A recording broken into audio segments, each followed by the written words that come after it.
Welcome to P Passionate W World, R Radio N Network, LLC, a multimedia company. Ann Arbor, Michigan, Boston, Massachusetts, Liverpool, England, Melrose, Florida, Los Angeles, California, Fullerton, California, Washington, D.C., Chicago, Illinois are one of the many broadcast homes of PWRN, a multimedia company. The world in your hands. And now, without further ado, let me present to you one of our many hosts and their programs. Hello and welcome. My name is Nicole Black, and my show is called Whole Beauty. Whole beauty is what everyone should be aiming for. It's unique, perfect, and above all, sustainable long-term. We too easily forget the most important you can't be seen in a mirror. So a little bit about me. I'm a writer, and I live in Santa Barbara, California. Prior to being a writer, I owned and operated a chain of French bakery and bistros here in Santa Barbara. And I wrote a book about my experience with yo-yo dieting. My book is called Fat Shame, Ditch the Shame, Get Confident, and Claim the Life You Deserve. In the book, I share my own journey with yo-yo dieting and going from obese to thin and thin to obese, and then finally from obese to healthy. One of the things that I discovered along the way was that even when I was a size 2, I didn't feel thin or beautiful on the inside. I've set out to change that, and now I want to help others do the same thing. So in the next few weeks, what you'll be empowered to do is develop an internal strength and confidence that doesn't rely on anybody else's opinion of you. You get to set healthy boundaries and deal with fat shamers, and you get to become your own first responder. You get to begin to heal body dysmorphia and give up the victim and blame game. Use yoga to relieve stress and trust that you are enough right now. I'd like to start by reading the introduction of my book and then chapter 1. One of the things that I will also be doing is taking questions from viewers.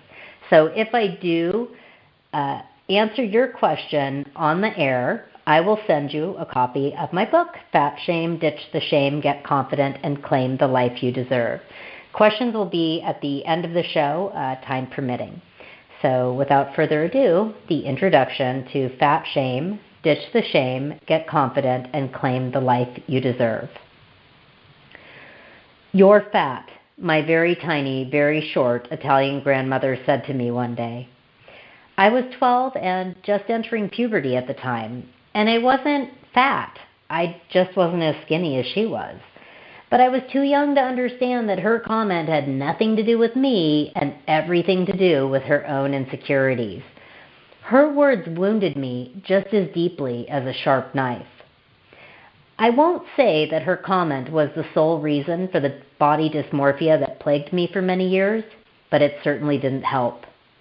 My weight was like a ride on a towering roller coaster. I was thin for a while, then chunky, then thin or almost thin again. Eventually, I made it all the way to morbidly obese, tipping the scales at 225 pounds on my 5'1" frame. But the truth is that even when I was a size 4, I didn't feel thin or beautiful on the inside. What I learned is that it doesn't matter how much you weigh. If you don't love yourself for who you are, it won't matter whether you weigh 400 pounds or 80 pounds. You can be thin on the outside but feel huge and ugly on the inside. Or you can be overweight on the outside but feel beautiful and thin on the inside.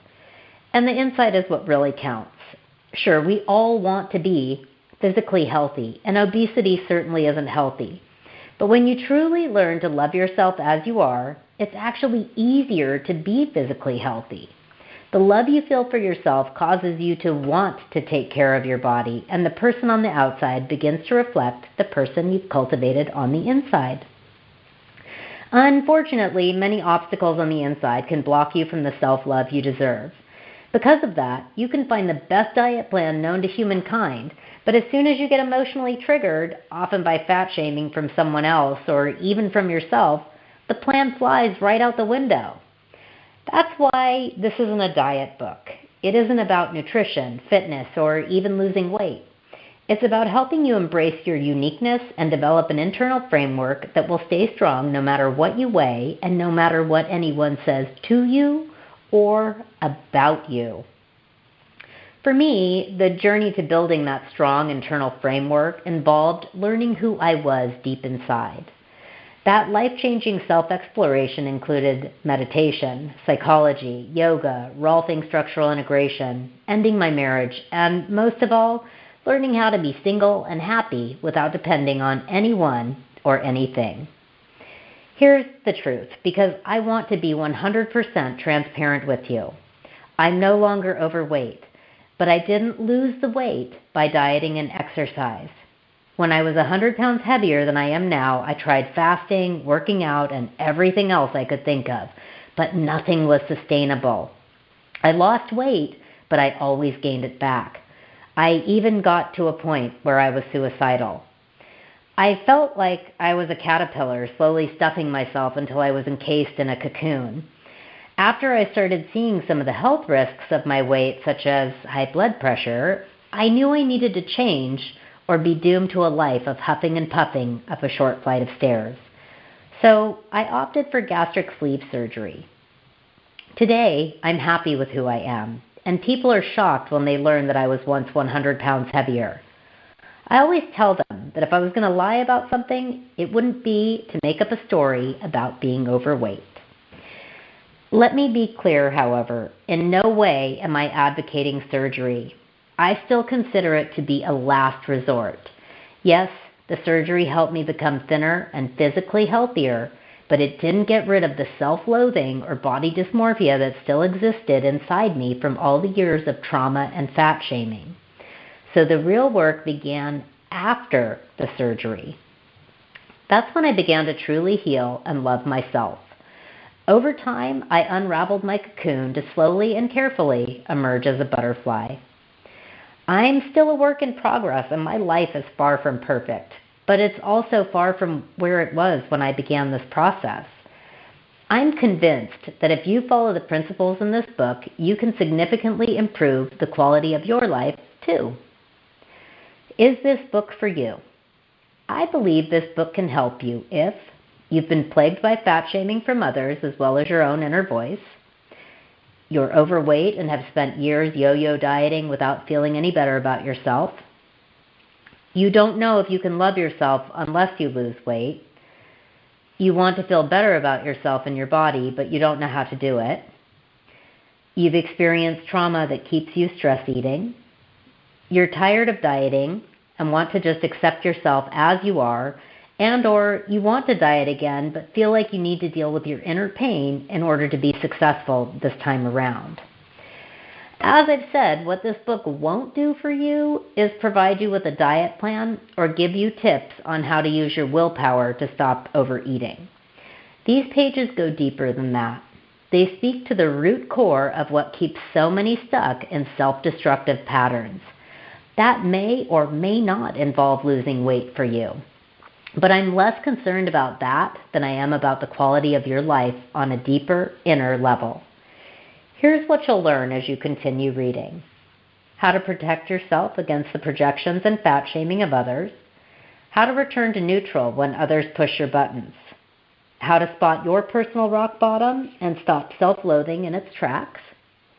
How to stop giving your power away. How to give up the victim blame game.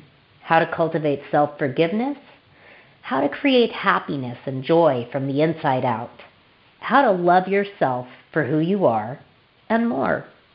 Thank you for going on this journey with me. My hope is that it will help you see yourself with new, more loving eyes, regardless of the number on the scale, the size of the clothes you wear, or what anybody else says about you. Chapter 1. The Truth About Fat Shaming. Believe nothing, no matter where you read it or who has said it, not even if I have said it, unless it agrees with your own reason and your own common sense. Buddha. I became all too familiar with the phrase "you're fat," which was repeated to me countless times by both strangers and people I knew. They would say it as if it were some grand revelation or a secret only they could disclose. Sometimes I wanted to cry in response. Other times I wanted to retort, "Wow, do you have good eyesight? Stevie Wonder can see that." I wish I could say I developed a thick skin and that none of the comments and jokes ever got to me or made me angry. But far too often, the words penetrated, leading me down the dark pathway toward depression, partially because the fat shaming seemed to follow me everywhere for more than 30 years. When I turned 40, for example, I decided to become a Pilates teacher. But halfway through my training, someone helpfully informed me, "You should be thin if you want to teach Pilates." I responded that I was healthy on the inside, but comments like that made me believe that no one would want to learn Pilates from me. It didn't even register in my mind until years later that not everybody who comes to learn Pilates is thin. When I was 25 years old, I was walking down a busy street, insecure about the extra 30 pounds I'd packed onto my petite frame. Someone rolled down a window and yelled out to me, "Hey, fatty, Jenny Craig is right down the street." They didn't even know my name, so why should I care what they thought about me? Yet deep down, I did care. As the car sped away, the tears started to roll down my cheeks, and I could feel my fists clench. Although I've never been a violent person, I wanted to punch something. Fast forward to age 37. I was at a Bastille Day picnic in the middle of July. That's the day I made the decision to focus on losing weight. By that time, I weighed about 225 pounds. It was a hot day, and I felt fat, alone, and out of place as one of the only Americans at the French picnic. All the same, I resolved to have a good time and was enjoying my Diet Coke, smiling and talking to people I had never met before. A man I didn't know started speaking to me. "So what brings you to this party? Who are you with?" I pointed across the lawn. "I'm the wife of that fine French gentleman across the way." The man started to laugh uncontrollably to the point that he almost fell off the picnic bench. When he composed himself, he said, "You must be mistaken. No man that good-looking would ever be married to a thing that looks like you."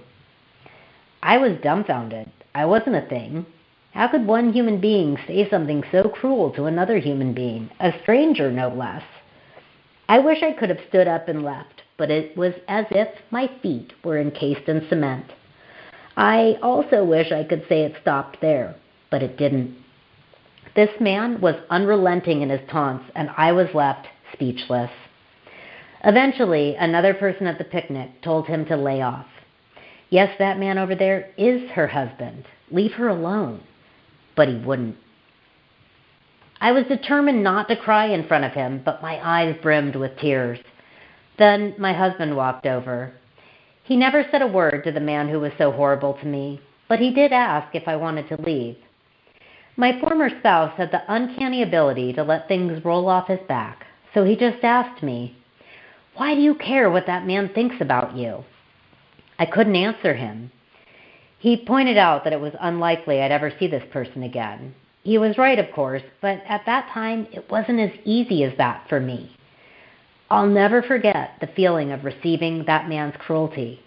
It was as if he had some vendetta against fat chicks and was taking it out on me personally. The situation at the picnic brought me right back to an experience I had when I was 26. I weighed just more than 125 pounds, and I thought I looked good. I wasn't perfect, because no one is, but I felt good about myself and my body. I was wearing a cute size 4 skirt with a little white sweater and black high heels. A man I'd never seen before and would never see again walked up to me at a club and told me I was fat. He said it with such disdain that I physically recoiled. The sneer on his face and the darkness in his eyes led me to believe that I actually must be fat. He was that convincing. Unfortunately, I was young and gullible enough that I didn't realize men say things out of anger toward women in general. I didn't know how to not take it personally. In another incident, I owned a French bakery and was stunned during an exit interview with an employee. He thought we needed to limit the amount of calories each person was allowed to purchase. Only the fat people he thought were fat or should be on a diet, would be subject to the restriction. It was a shocking and ridiculous notion, but it fed into my own self-loathing and left me feeling rotten. A customer even told me once that I'd know how to give good customer service if I were thin. What? Even the reviews people posted online often revolved around my weight. Perhaps one of the most painful times was when my husband shamed me. I had been trying to lose my pregnancy weight after our baby was born, but nothing seemed to work. I tried fasting and working out. The one thing I wasn't doing was sleeping enough. In order to lose weight, you need to sleep. But I was too busy running around after a baby and a husband who was repulsed by my appearance. One day, I was sitting on the edge of the bed and he looked at me in disgust. He placed a hand over my belly and flipped the skin up. "How do you think I could possibly be attracted to that?" he said. Wasn't I still the same person on the inside? It was the same area of my body where I had carried our child. Then there were the heartbreaking times I witnessed others being fat-shamed. I went on a school field trip with my daughter, and the bus driver was overweight. Some of the teenage boys started to make fun of the driver's weight, even playing cruel stunts like asking him to sit in a chair they knew was broken. They said all of this within earshot of the driver. I was able to speak to the driver one day when all of the children were running around an Indian reservation grabbing souvenirs. He had been a 19-year-old with a promising career as a discus thrower, possibly even good enough to qualify for the U.S. Olympic team. Then his girlfriend got pregnant, and he needed to get a job to take care of his new family. He felt that was the right thing to do. He didn't have many skills and couldn't take the time to go back to college to expand his skill set, so he took the best paying job he could find, which was driving a bus. Years of sedentary work led to him becoming overweight. These stories illustrate just a fraction of what those of us who are overweight endure on an almost daily basis. So why do people feel the need to shame others? People fat shame for many reasons. They feel bad about themselves, so they lash out at others in order to feel better. It's a classic projection of their own anger, fear, jealousy, or insecurity. It's their personal coping mechanism. I came to understand this because my own coping mechanism used to be eating. But the people who shame us cope by making other people feel bad. What a terrible way to live. Trying to make themselves feel better by making others feel worse. If you think about it that way, it's easy to have some empathy for people who feel the need to do that. The truth is, we've probably all, inadvertently or willfully, shamed someone at some point in our lives. Think about the last time a friend of yours got something fabulous, like a new job. What was your reaction? Did you smile and tell her you were excited for her? I was once able to buy a shiny new BMW. I was so excited and proud that I could finally afford that car, but a friend reminded me that the repair bills would likely be very costly and that I would no longer have a warranty once the car reached 50,000 miles. The car will fall apart then, she told me. She could have just as easily said, "I'm so happy for you, I can't wait to go for a spin." But her jealousy got the better of her. Since I hadn't yet learned how to deflect the shaming of others, I felt deflated and defeated the next time I hopped into my car. It was so much harder to enjoy the car I loved. Unwittingly, my friend also solidified her negative thought patterns about cars and maintenance. If she ever wanted a car like that for herself, she just made it a lot harder to bring it into her life because she programmed her mind against it. Shaming others is never a true positive outcome for the person doing the shaming. Like my food addiction, it's a temporary fix to a dangerous underlying problem. But when you're the target of the shaming, it can be very hard to maintain your equilibrium and avoid letting the barbs cut you emotionally. Still, you can get better at letting negative comments roll off your back. I've managed to do it, and I know you can too. The truth is that we can't fix anyone else. We can only fix ourselves. So while there's no way to control what others say or do to us, we can alter how we react to them. Once you know that people who shame you are simply projecting their own insecurities onto you, you'll recognize that what they say is a result of their own deficiencies. It has nothing to do with you. Let's explore the ways that you can recover from the onslaught of someone else's shaming. Exercise, how to recover from shaming. The next time someone shames you, give yourself a moment to recoil. The shaming is often a bit of a shock, so you may need to catch your breath. Here are some steps you can take to recover faster from cruel words. 1. Take slow, deep breaths to slow down your nervous system. Inhale to a count of 5 and exhale to a count of 5. The slow exhale can be difficult. It might help to form a small circle with your lips and blow the air out slowly through that circle. Do this as many times as you need in order to slow down your heart rate and begin to feel like yourself again. 2. Don't react verbally. If you feel you can't avoid a reaction, laugh. It will disarm the person, but remember that you can't fix this person. Your goal is to find your own balance. 3.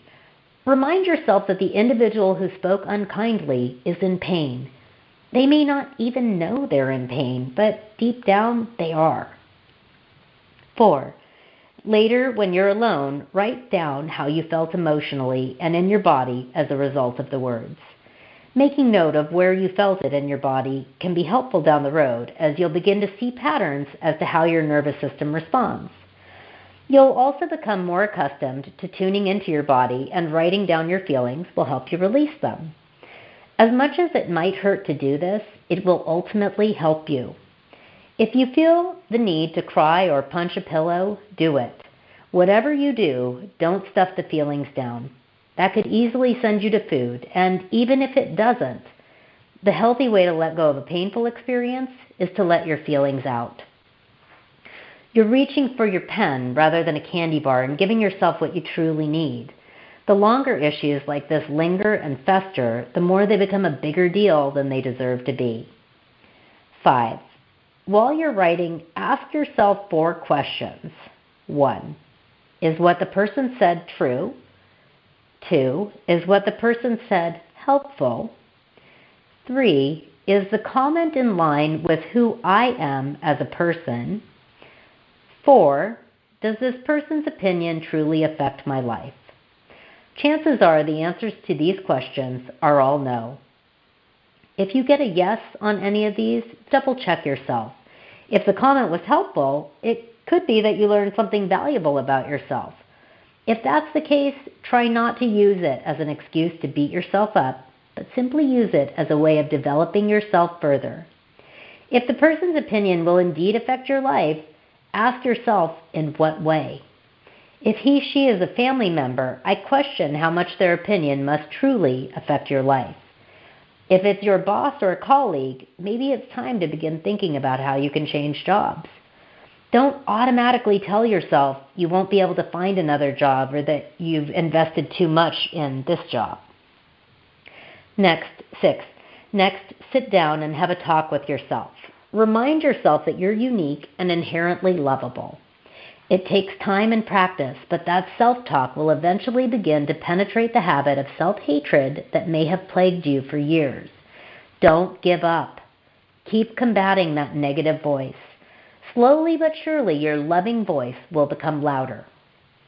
7. Finally, ask yourself, who was I before this comment landed on me? That's what you want to return to.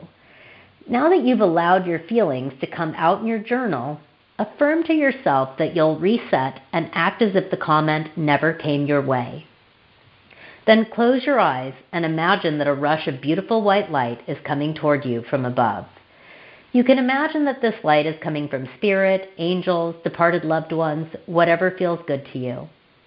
Allow this light to swirl around you in a spiral that will protect you from the negative energy of others. If you like, allow the heavens to open and shower you with petals from your favorite flower. Know that you are loved regardless of the number on your bathroom scale. You can use this swirl of white light protection every day if you want to. The mirror of fat shaming. Those two little words, "you're fat," reverberated through my head after so many shaming experiences. But what I learned was that even when I wasn't fat on the outside, I had a fat mentality going on inside my head. The scale didn't matter. The size of my clothes had no bearing on how I saw myself.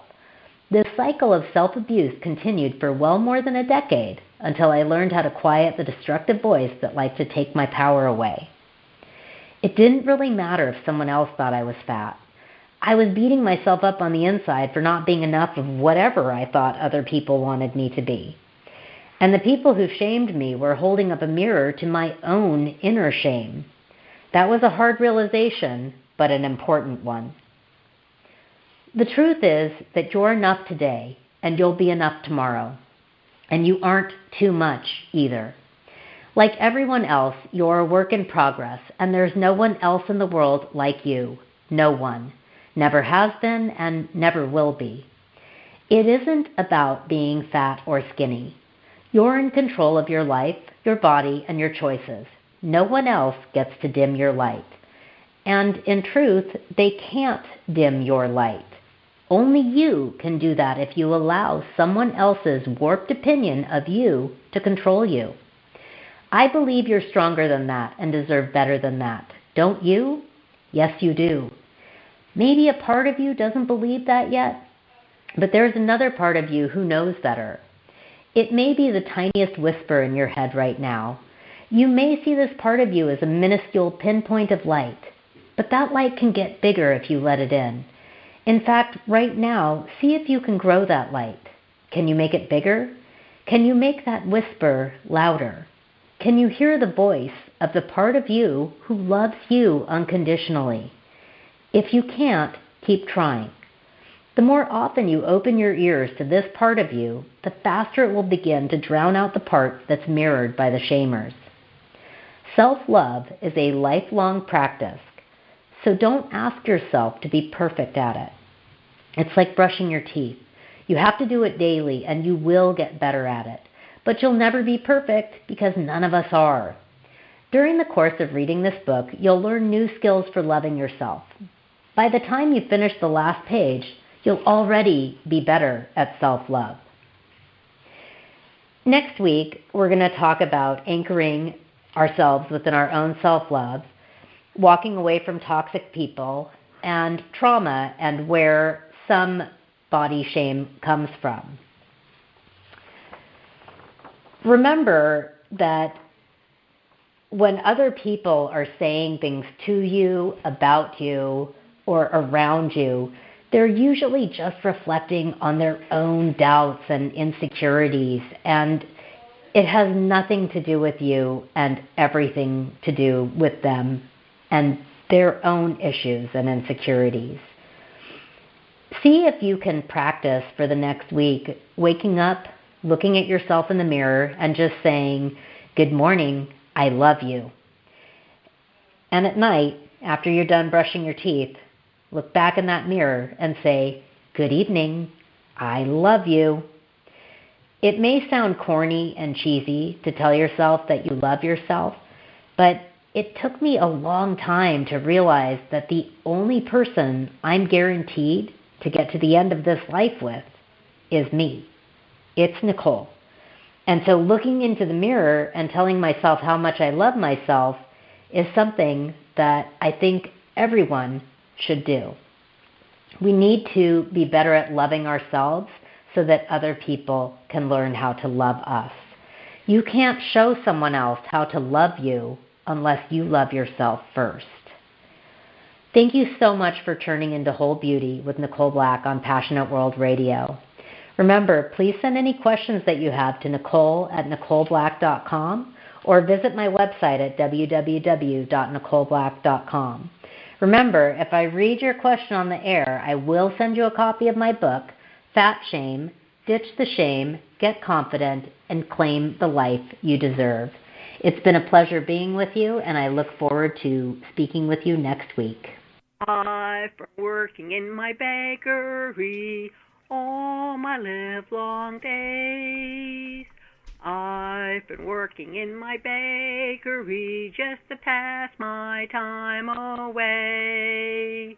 Can't you smell the delicious odors drifting in the air?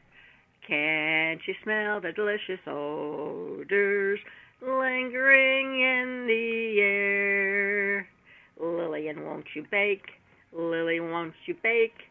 Lillian, won't you bake in your kitchen today? Lillian, won't you bake? Lillian, won't you bake? Lillian, won't you bake in your kitchen today? Someone's in the kitchen with Lillian. Someone's in the kitchen, I know, no. Someone's in the kitchen with Lillian all her livelong days. Fee-fi, fiddly-do, fee-fi, fiddly-dee-do, do. Fee-fi, fiddly-do, rolling out the pastry dough. And you can find Lillian's Bakery at Lillian'sOrganicTastyTreats.com and fill out the order form and send it in, or give us a call at 484-755-5166, or you can even email LOTT, L-O-T-T, bakedwithlove@gmail.com. And remember, when you want some tasty treats, go to Lillian'sOrganicTastyTreats.com. Thank you for listening to Passionate World Radio Network, a multimedia company. You can listen to this program all over again at PassionateWorldRadioNetwork.com, Facebook.com/PWRN, Twitter.com/PWRN, GooglePlus.com/PWRN. Distinguish yourself from the ordinary. And remember, please keep listening.